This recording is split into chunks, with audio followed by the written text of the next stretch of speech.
तुला हॉस्टेल रिकामं करायला सांगितलं होतं ना, मग हे सगळं करायची काय गरज होती? गरज होती, कारण मुळात बाबांचं हॉस्टेल रिकामं करायला सांगण्याचा निर्णय मला चुकीचा वाटला होता. राजकारणातलं तुला माझ्यापेक्षा जास्त कळतं का? माझा निर्णय चुकीचा वाटत होता? नाही नाही बाबा, मला असं अजिबात म्हणायचं नाही. अहो पण हॉस्टेल रिकामं करायला सांगितल्याने तुमचंच नाव खराब होणार होतं आणि मुलं कुठनं लांबून आली आहे तिथे शिक्षणासाठी. आता ऐकलत ना तुम्हीच. अहो मुलं कुठल्या परिस्थितीत राहतात, गावात इलेक्ट्रिसिटी नसते, काही ठिकाणी तर इंटरनेटची सुविधा सुद्धा नाही आहे. मग अशा परिस्थितीत मुलांनी ऑनलाईन क्लासेस कसे काय अटेंड केले असते?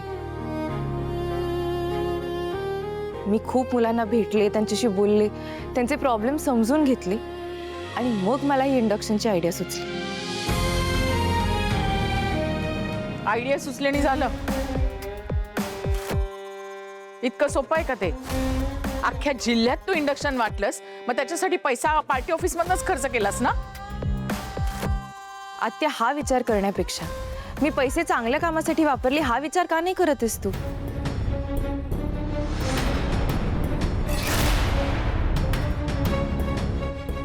आणि मी पैसे काही मेकअप खरेदी करायला वापरलेले नाहीयेत. मुलांच्या पाठी खंबीरपणे उभं राहणं गरजेचं वाटलं मला. आणि तुझ्या प्रश्नाचे उत्तर देते. ह्या सगळ्यासाठी पैसे मी पार्टी ऑफिसमधनं वापरलेले नाहीयेत. बाबांचा जो वेलफेअर फंड आहे त्यातनं फक्त 10% वापरले. पण कुणाशी सल्ला मसलत न करता तू एवढा मोठा निर्णय कसा काय घेतलास? त्याचे काय परिणाम होतील याचा विचार केला होतास तू? रामनंदक्का, शिवू, या सगळ्यात तू मदत केलीस हिला? नाही साहेब, काही बी मदत करायला नाही मी. आणि मला जर मदत करायचीच असती तर मी माझ्या होणाऱ्या बायकोची केली असती ना, स्वीटीची.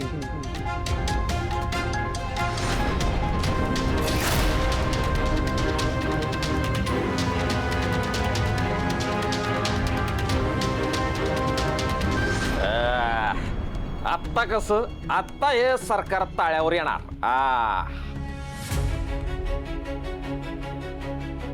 तुम्ही दोघं इथं काय काम आहे माझ्याकडे आता? काय रे? गॅस सिलेंडर मिळत नाही आणि आता इंडक्शन मशीनचा सुद्धा तुटवडा झालाय, कारण तुमची कंपनी ते ब्लॅकने विकते. लाज नाही वाटत असं करताना? हे बघा, उगाच असं काय बी बोलू नका. असं काय बी केलेलं नाही मी. खोटं बोलू नका. बोला, काय करू आता मी? सांगा, काय काम आहे? बोला बोला, करतो. आता कसं, जिल्ह्यातल्या सगळ्या हॉस्टेल्समध्ये इंडक्शन मशीन्स पोचायला हवीत. तिथे मुलांच्या जेवणाचे हाल होत आहेत. जिल्ह्याच्या सगळ्या हॉस्टेलवरती? अरे किती क्वांटिटी लागेल? एवढं कसं काय नुकसान सोसू मी? कळतं का काही? नुकसान वगैरे काही होणार नाहीये तुमचं. मी तुमच्याकडनं ती सगळी मशीन्स मार्केट रेट प्रमाणेच विकत घेणार आहे. त्यामुळे ती इंडक्शन मशीन्स लवकरात लवकर हॉस्टेलवर पोचवायची आणि पोचवताना असं सांगायचं की विश्वंभर सरांनी पाठवली. नाही तर काय रे शुभ, आपल्याकडे त्यांची फाईल आहे ना? हो. ओपन करायला असा कितीसा वेळ लागणार आहे? अरे किती वेळा मला त्या फाईलच्या नावाखाली ब्लॅकमेल करणार आहात? बोला की, किती वेळा?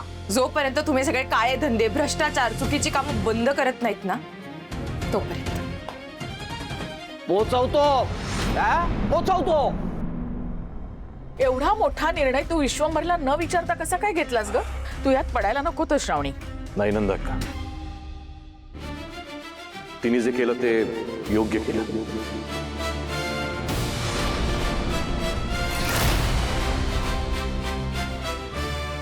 मुळात तिने समस्येवर तोडगा काढला. त्यामुळे शुभूची असिस्टंट म्हणून तीच योग्य असेल.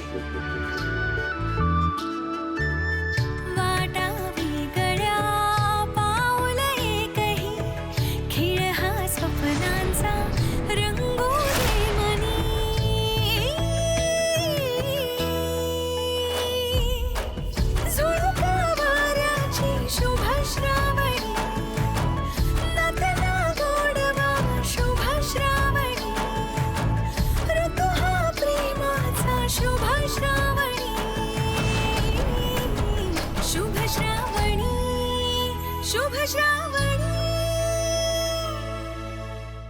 काय झालं आत्यासाहेब? तुम्हाला राग आलाय का? पण आता काय करणार, तुम्ही हारलात ना, होय की नाही? आणि तुम्हाला आश्चर्य वाटलं असेल नाही, स्वीटी माझी होणारी बायको असून बी श्रावणी मॅडम मला असिस्टंट पाहिजे होत्या.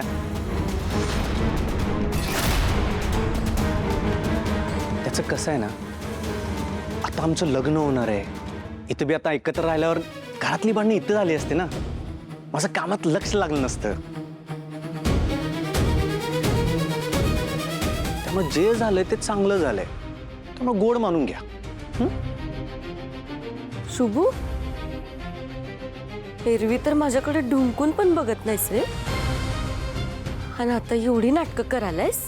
हे तुला आधीच कळायला पाहिजे होतं. तू इथं मुद्दामून आलीस ना, श्रावणी मॅडमासनी ही नोकरी मिळू नये म्हणून हा सगळा घाट घातलास ना, पण त्याचा काही बी फायदा व्हायला नाही.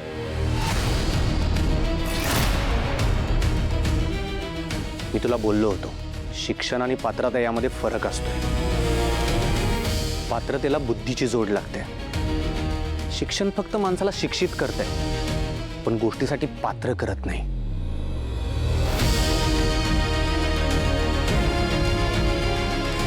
श्रावणी मॅडम जरी नापास झाल्या असल्या ना, तरी त्यांच्यात पात्रता होती, म्हणून त्या जिंकल्या. आणि स्वीटी, माणसामध्ये शिक्षणाबरोबर ना नम्रता असायला लागते, इमानदारी करण्याची नैतिकता असायला लागते, पण त्या दोन्ही गोष्टी तुझ्याकडे नाही आहेत. तुला श्रीमंतीचा गर्व आहे, पैशाचा गर्व आहे. बघायला गेलं तर श्रावणी मॅडम तुझ्यापेक्षा लय श्रीमंत आहेत, पण त्यांच्यामध्ये तुझ्या एवढा गर्व नाहीये. त्या कोणाला कमी लेखतच नाहीत, त्यामुळे त्या सगळ्यात ग्रेट आहेत.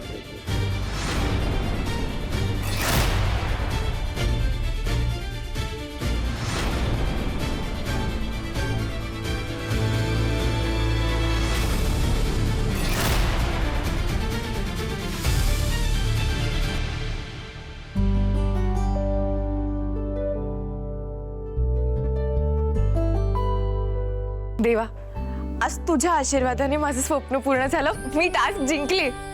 Thank you so much. आता उद्यापासून मी माझ्या बाबांसोबत असणार. मी तुला सांगूच शकत नाही मला किती आनंद झालाय ते.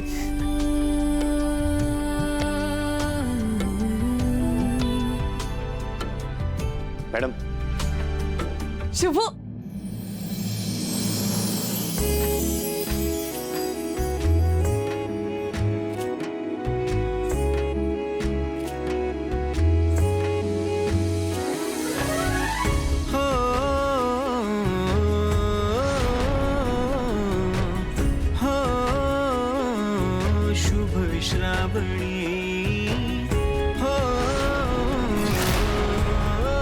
शुभू, मी खूप खूप खुश आहेस.